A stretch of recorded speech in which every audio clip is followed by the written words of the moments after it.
Tonight, Prodigy Hellraiser, Keith Flint,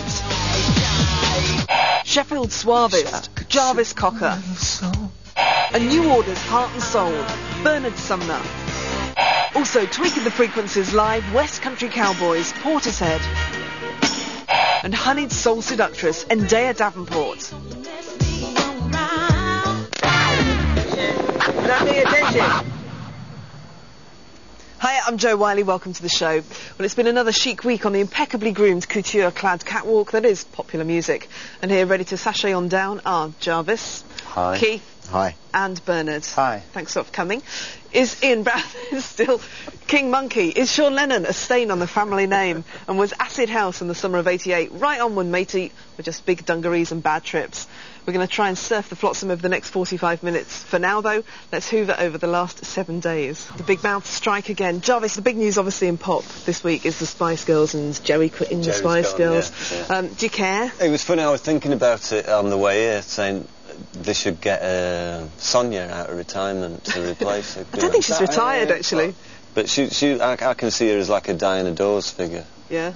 For next century. Yeah. She kind of is already, isn't she? Yeah. Which really makes me feel ill. Fleetwood Mac are the devil. Discuss. It was funny because they were on the telly last night, and I thought whoever designs the clothes is probably in league with the devil. With Mick Fleetwood with them tights and them like kind of pom-pom efforts hanging down the front. Yeah. You could start. Eh? What? America seems to see the devil in just about every groove that comes along. They're all kind of deeply suspicious. Well, when they're playing backwards and that. What was that Queen one? You smoke marijuana? That one, yeah. Well, we actually did, New Order, we did put a backward message on one of the records, but no one ever got it. What was it? Your mother sucks cocks in hell. Keith, in America, you're kind of like this walking Sodom and Gomorrah, the way they look at you and see you as the devil incarnate. Yeah, not really. I mean, I think I've had more trouble in Britain than in America. Really? Yeah, I think Marilyn Manson's sort of keeping them sort of... well occupied. Well amused at the moment, so... What about when you were on Top of the Pops here, or when Firestarter was shown and people kind of there was a few things, a few vicars and priests sort of wrote in saying it was satanic and stuff. I mean, we've had people turn up at the house and sort of say, I can save you, with and holy water and stuff. God has sent me, and I know your obsession with fire, and... What do your parents say, like when they hear people going on about you and saying that you're the devil? Do they get protective, or do they say, oh, maybe Keith? I don't do it for my parents, and they don't really come into play. Does it annoy you when photographs come out of you when you're dead normal? It's people like trying to score a point of you and saying, look, he's not really that rebellious. Well, it's more sort of people prying into your private life and stuff, but at the end of the day, if you're 6 and they put there's a picture of you when you're 6. I mean, no one at 6 has tattoos like and stuff. 6. No, but I did. I got thrown out of school for having a Mohican when I was about 14. Everyone had Mohicans when they were 14 now, didn't they? Yeah. Okay. Yeah, my old man threw me out home. All the usual sort of, get out of this house, and the night to have...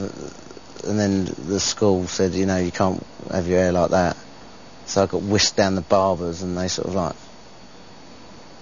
did their thing with it, and it was fucking awful. Was it like a skinhead? No, they sort of... They tried to sort of put a fringe type sort of situation in there. It looked like yours, actually. It's yeah, quite well, bad. I can farm, I can farm. Look, I've done all right for myself. When did you first get your piercings and tattoos? When did that all start? After the Mohican? No, I mean, it's one of them things on and off, really. I was in Israel about 11 years ago, and some American girls were going on about how attractive they thought it was to have your nose pierced. So... Straight down there. They were doing it on the street. We was all working on the street, sort of selling jewellery and doing them hair wrap things and stuff like that. And then I sort of got in, had my ears pierced all round here and stuff. In fact, it was like the party scene had just started, and everyone's out, and you're off your head as normal in the parties and stuff, and people sort of going, sort of pointing here, sort of thinking that you had a booger stuck to your nose, It was doing my head in, so I sort of took it out. And I had sort of long hair and... Have you had anything else pierced that perhaps we can't see? I haven't had my dick done, no. Why not? I don't know, really. It's one of them things that you think, yeah, I might have it done, and then sort of you have this run of like 3 or 4 festivals coming up, and you sort of think, no, I don't want that bounced around in my pants and sore, you know. Do they do it through your Jap's eye? You know, through the... Yeah, they do it crossways, which is like your amplang or something they call it. Right. And then a Prince Albert that actually sort of goes in the hole and sort of out the other side. Cause I think the amplang's sort of more benefits the woman sexually, and the Prince Albert benefits the man sexually. Jarvis, do you feel the urge? Well, I don't know. I mean, I don't know enough about it, but it just being down in that area, rusting, etc. No, it won't Infections. rust. No? No, you won't get any rust. Split stream when you go for a slash. That is someone I mean? did that. I think that's that sort of thing. First thing in the morning. And I'd hate to sort of go through something that stopped it sort of performing as it does. That'd Yeah, be I mean, awful. yeah, as long as, I suppose if you had lead weight on it, You can do that as well, can't you? There's a guy who, have you seen him? He's got all the jigsaw tattooed all over himself. He's all blue and he's just one big jigsaw. He had coral horns put here, and the coral attaches to the head, then it actually starts growing under the skin. Oh, But that's that. I'm not into that. Great idea. you're not going to do that. I mean, at the end of the day, I mean, a lot of times I take all my piercings out and stuff. Do you feel liberated when you do that? No, You not at all. I feel lighter. Okay, we'll leave that there. Not the time. But this week, against a backdrop of glassy-eyed acid house nostalgia, sees the publication of the 2nd edition of Matthew Collins' brilliant ecstasy culture chronology called Altered State. This is it. 10 years on from the summer of '88, house music is fragmented into 1,000 subgenres. Before we try and make sense of those heady, loved-up days, we'll trance dance back in time.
For some reason, whenever I see videos like that, the image of Jimmy Corkill going, the lights, just won't ever leave me.